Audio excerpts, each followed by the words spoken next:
그래서 점촌이 형성이 되었어요. 옹기점을 많이 했는데 옹기 같은 경우에는 처음에 이것을 시작하는 데에 자본이 별로 들지 않았기 때문에 숯도 마찬가지고요.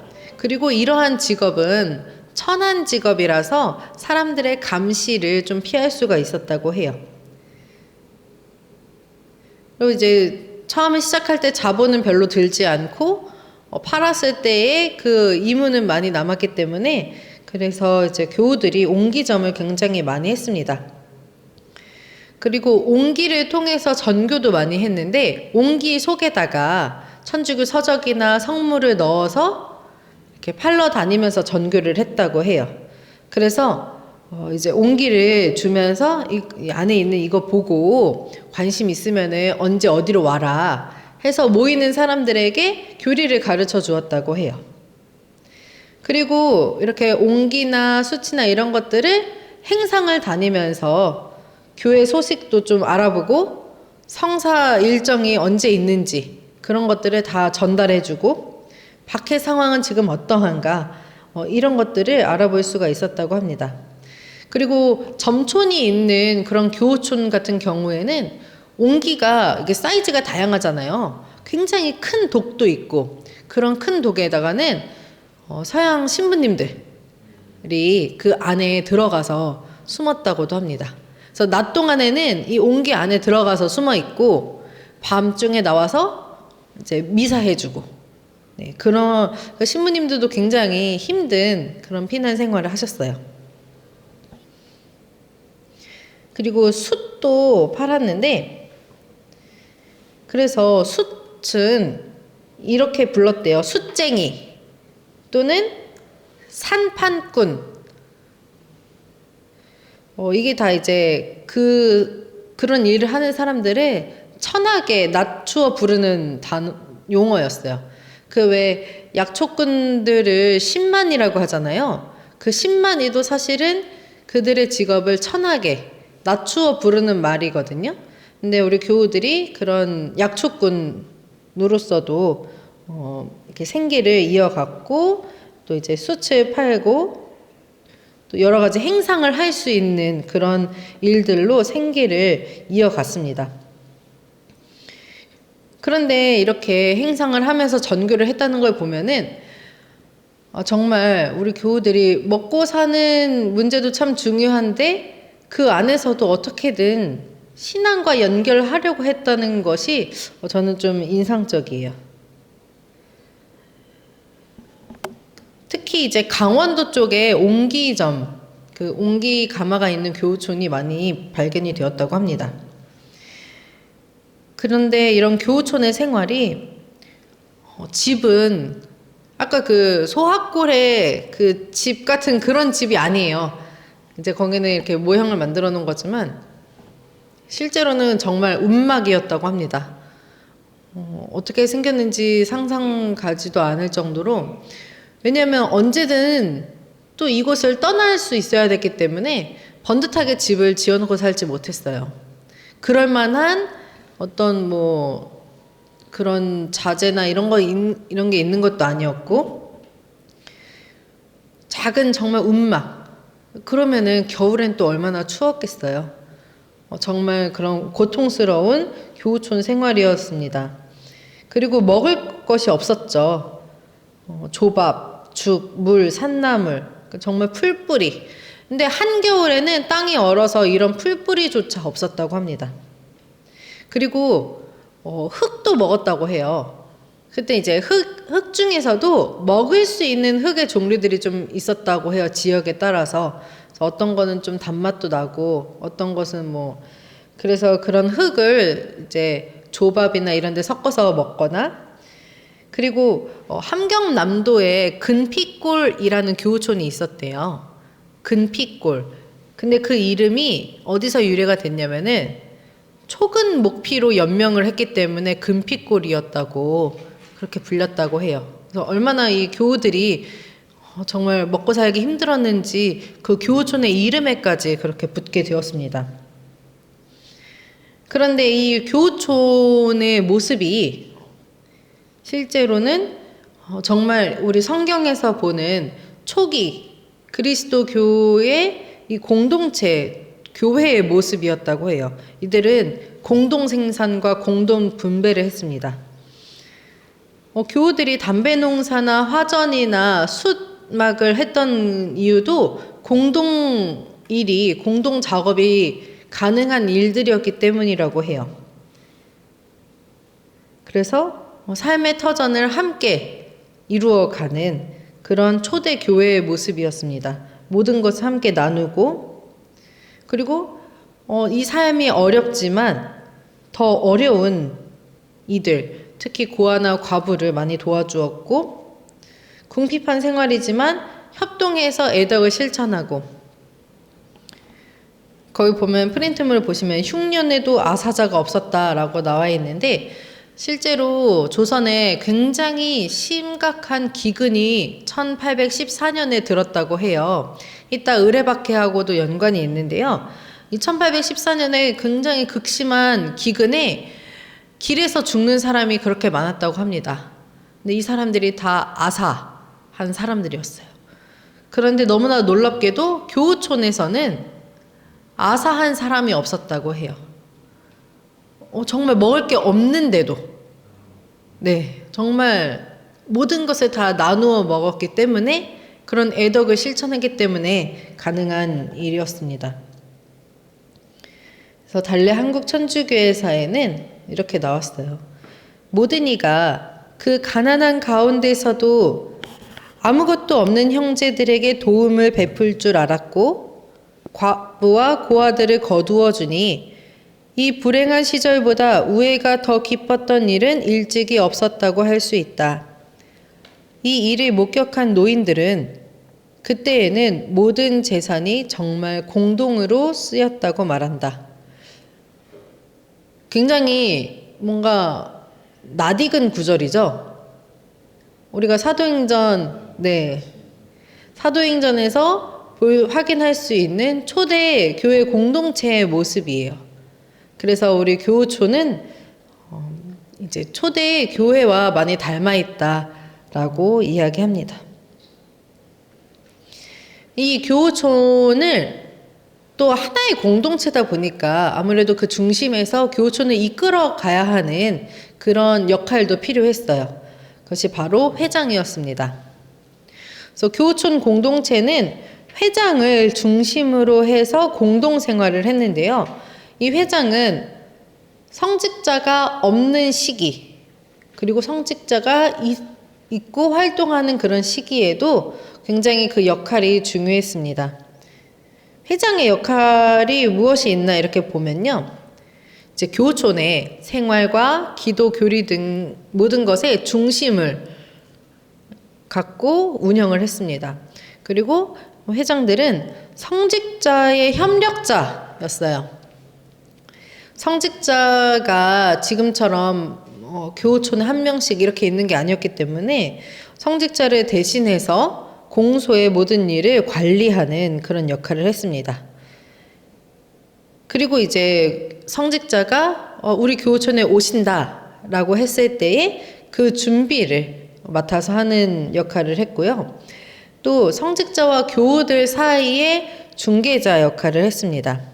그래서 성직자가 어떤 이런 방침들, 그런 것들을 전달을 하면은 회장이 교우들에게 전달을 하고, 또 이제 어린이의 대세나 혼인, 장례, 주일이나 축일의 기도 모임, 여러 가지 규칙에 따라서 신자들을 이끌어가는 역할을 했어요.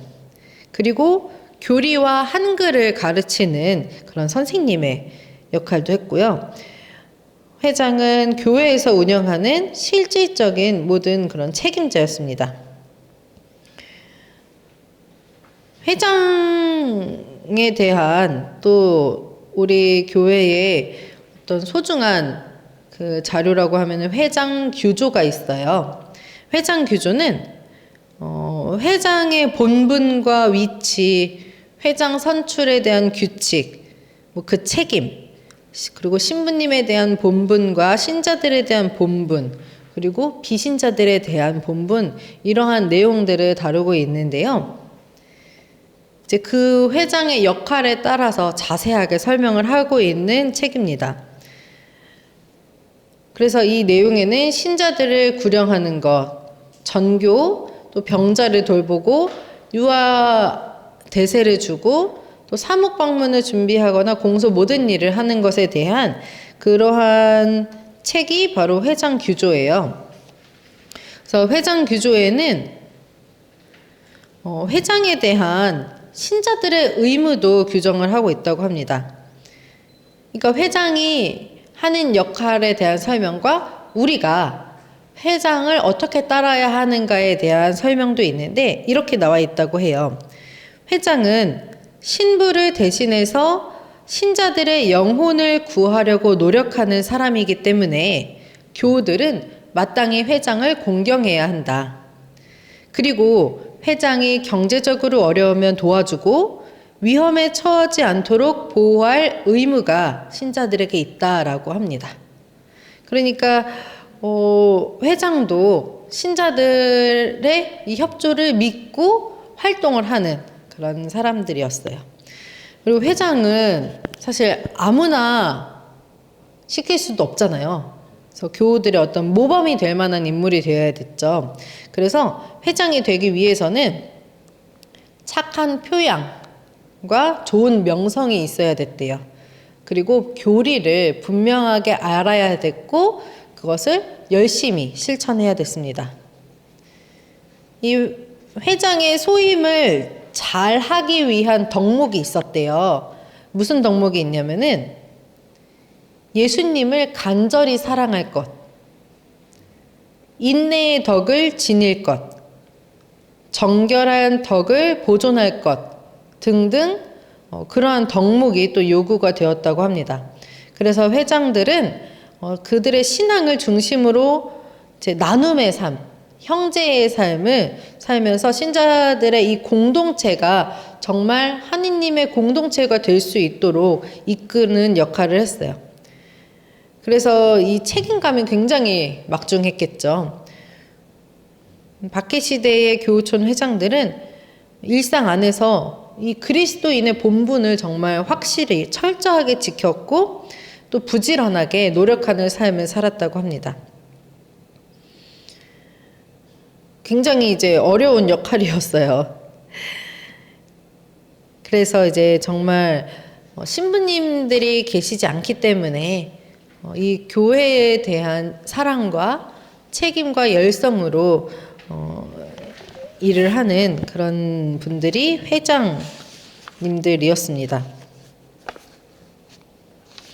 우리가 이제 또 많이 모범적으로 알고 있는 회장님이 수리산 교우촌을 이끌었던 성 최경환 프란치스코가 또 계시죠. 그래서 이런 교우촌은 신앙생활을 목적으로 하는 신망의 삼덕의 공동체였습니다. 이 삶이 쉽지 않을 거라는 것을 모두가 다 알고 있었어요. 이 고향을, 터전을 버리고 떠난다는 것이 당시 조선 사회의 사람들에게는 굉장히 큰 일이었는데 우리 교우들은 신앙을 지키기 위해서 오직 신앙생활만을 목적으로 하고서 모든 걸 버리고 이제 떠났습니다. 그래서 이 교우촌은 전교와 순교의 터전이었어요. 이 교우촌은 정말로 초기 공동체의 모습, 모든 것을 함께 나누고, 함께 기도하고, 함께 도와주고, 함께 하는 참 공동체의 모습이었습니다. 그리고 이렇게 모이는 사람들은 정말 신분이 없었죠. 모든 사람이 다 다른 환경에서 살았고, 하지만 신앙으로 하나가 되어서 정말 하느님 안에 모든 사람은 평등하다는 것을 이 삶으로 드러낸 곳이 바로 교우촌이었습니다. 그리고 이러한 공동체를 기반으로 해서 활발한 선교가 이루어지고 또 이 교리 교육을 엄격하게 실천하면서 이 평신도 사도직이 어떤 것인가? 그것이 구체적으로 실현이 되는 장소가 교우촌이었었어요. 모든 교우들이 함께 일을 하고 또 서로 교리를 가르쳐주고 나눔을 하고 함께 기도하는 것, 그런 모든 것이 평신도 사도직을 실제로 사는 모습이었습니다.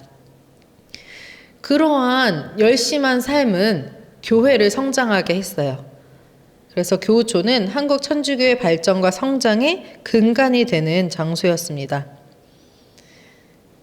이러한 교우촌은 시간이 지나면서 신앙의 자유가 찾아온 뒤에 공소나 본당으로 발전이 되었어요. 그래서 굉장히 오래된 본당들은 교우촌부터 시작한 본당들도 있죠. 그리고 현재 이런 곳들은 우리에게 있어서 우리가 그곳을 순례했을 때에 정말 믿음이 살아있구나, 복음이 살아있구나, 이것이 부활이구나 하는 것을 우리가 직접적으로 체험을 하게 하는 그런 장소가 되었습니다. 그래서 우리가 성지순례를 하고 공소순례를 하고 하는 거죠. 제가 전라도 고산 본당에 있을 때 되게 인상적이었던 게 한 달에 한 번 공소순례를 했어요. 그래서 이 코스가 쭉 있어서 현재 남아있는 공소뿐만 아니라 옛날 공소, 그래서 옛 공소에서 그 다음 공소까지 이렇게 도보를 하는, 그러면서 지금 뭐 이렇게 깔끔하게 나 있는 길을 이용하는 게 아니라 정말 산길을 이용을 했어요. 옛날 교우들이 이렇게 몰래 교우촌을 넘나들 때에 다녔을 법한 그런 길들. 그래서 사실 되게 힘들었거든요. 길도 없는데 가야 되고. 그런데 되게 저는 그게 의미가 깊었어요. 실제로 그 공소의 터를 갔을 때에, 그리고 이미 다 허물어져서 폐허가 된 공소를 바라봤을 때의 그 기분이라든가, 그러한 순례가 우리의 신앙을 정말 깊게 하고 다시 돌아보게 하는 것을 우리가 많이 느끼잖아요. 그죠? 그래서 정기적인 순례를 추천합니다. 선교사들의 서한에 나타난 교우촌, 달래 한국 천주교회사에 이제 기록된 내용들입니다. 비밀이 종교 생활을 할 수 있을 외딴 곳으로 피해 갈 방법들을 그렇게 찾았고, 이곳에서 교우들은 밤낮으로 헤매고 그런 흔적도 없는 이런 먼 곳에서는 이 교우들이, 피난온 교우들이 할 수 있는 일이라고는 그냥 천막을 세우는 일뿐이었다고 해요. 아무것도 할 수 있는 게 없었어요. 다만 신앙생활 때문에 그 깊은 곳을 찾아왔기 때문에 이 머리를 가려줄 천막 하나 세우는 것밖에 할 일이 없었습니다. 이제 밭농사로밖에는 살 도리가 없었는데, 그 밭이 아니에요. 산과 골짜기, 비탈, 절벽밖에 만나지 못하는 곳에서 도대체 무슨 농사를 짓겠는가?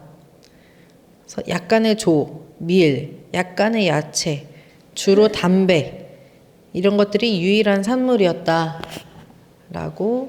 표현하고 있습니다. 그런데 이렇게 깊은 산골로 왔는데도 안전하지는 않았다고 해요. 늘 귀찮음을 당하지 않는 것은 아니었다. 가끔 그들의 집을 아는 외교인들이 그들 집에 와서 밀고 한다고 협박하고 재산을 갈취하고 했던 거죠. 포졸들도 조금만 핑계가 있어도, 아무 핑계가 없어도 교촌에 와서 약탈을 그렇게 했다고 합니다. 식량도 닥치는 대로 빼앗아가고 조금이라도 반항하면 옥으로 끌고 가고. 그래서 교우촌에 교우들이 정말 먹고 살 게 없었다고 해요. 다 빼앗기고. 그래서 우리 신자들이 그들의 초라한 살림을 다른 데로 옮겨야 한 것이 몇 번이었던가. 그러면서도 그들이 떠날 때의 그 마음은 하늘의 새들을 먹여 살리고 그 새끼들에게 먹이를 주시는 그분을 믿는 것 외에 다른 재산이 없는 채 떠나야 했다는 것이죠. 오직 하느님만 믿고 아무것도 없어도 떠났습니다. 주일이 되면은 12명에서 15명, 어떤 때는 이 집, 어떤 때는 저 집 이렇게 모이는데 항상 은밀하게 모였습니다. 이들이 모여서는 뭘 하냐면은 주교님이 가르쳐준 명한 기도문을 조용히 낮은 목소리로 외고 또 그날 복음의 해석을 들었습니다. 묵주기도 하고 교리문답을 배우고 아이들에게 교리문답을 가르치고 이러한 생활을 했다고 해요. 이제 이 밑에 내용은 이제 신부님이 이렇게 쓴 거예요. 우리는 성당도 없어서 매우 초라한 오두막에서 미사 성제를 한다. 흙벽에 박아놓은 조그만 십자가가 유일한 장식이고 손이나 머리가 너무나 좁고 낮은 곳이에요. 그래가지고 손이나 머리가 자주 천장에 닿고 비좁게 들어앉아 있다고 합니다. 하지만 이들의 이런 불편함은 아무것도 아니었어요. 왜냐하면은 경건과 살아있는 신앙과 순박한 마음으로 가난한 예수를 예배하고 그들이 매일 당하는 경멸과 모욕과 괴롭힘을 그분께 드렸다. 가난한 예수를 예배했다라고 합니다. 교우촌의 신자들이 자기들이 당하는 그런 고통이나 가난, 궁핍함이 그냥 우리가 그리스도를 믿기 때문에 억울하게 당하는 이런 것이 아니라 가난한 예수님과 일치하는 그런 신앙의 장소 환경이었고 또 교우들은 그런 모든 경멸과 모욕과 괴롭힘을 봉헌했다고 합니다. 그러면서 신부님은 어쩌면 크고 찬란한 성당에 모일 날이 올지도 모른다라는 희망을 또 가지셨습니다.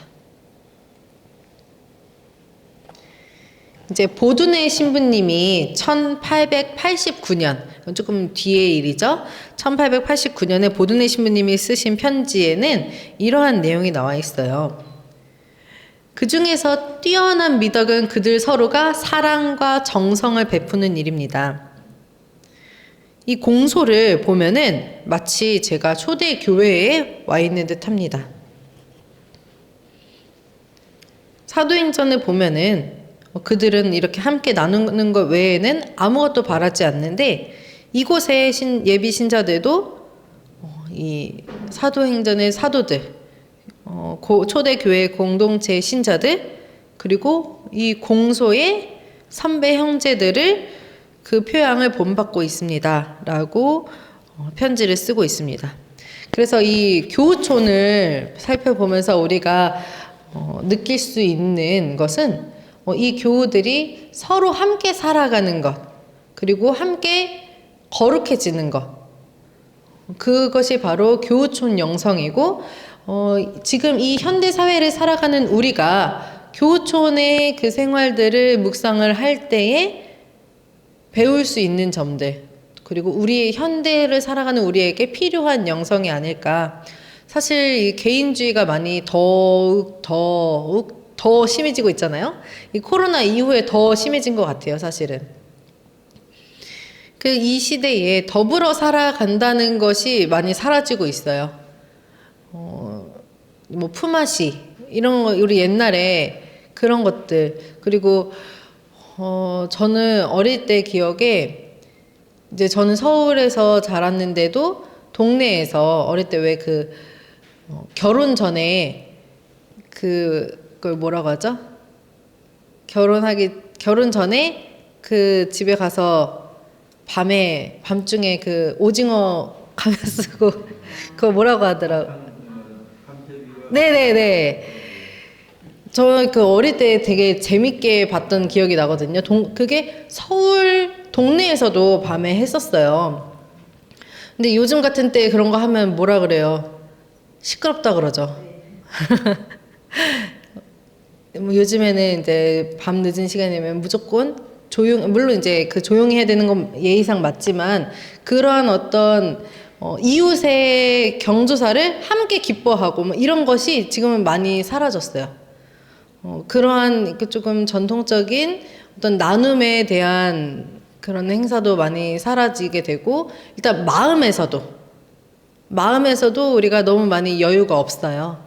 하지만 이 교우촌을 묵상하면서 우리가 살아가는 데 있어서 많이 부족해진 것, 바로 더불어 살아가는 그 공동체 정신, 형제애가 많이 부족해졌다라고 이제 어제 주일 복음에서도 그랬잖아요.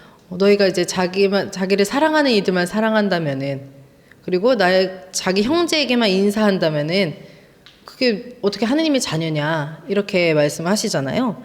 그래서 우리가 하느님의 자녀로서, 이 그리스도인, 현대를 살아가는 그리스도인으로서, 이 시대의 이 교우촌 영성을 우리가 다시 살아가는 것이, 우리에게 주어진 또 하나의 소명이 아닐까라는 생각이 듭니다.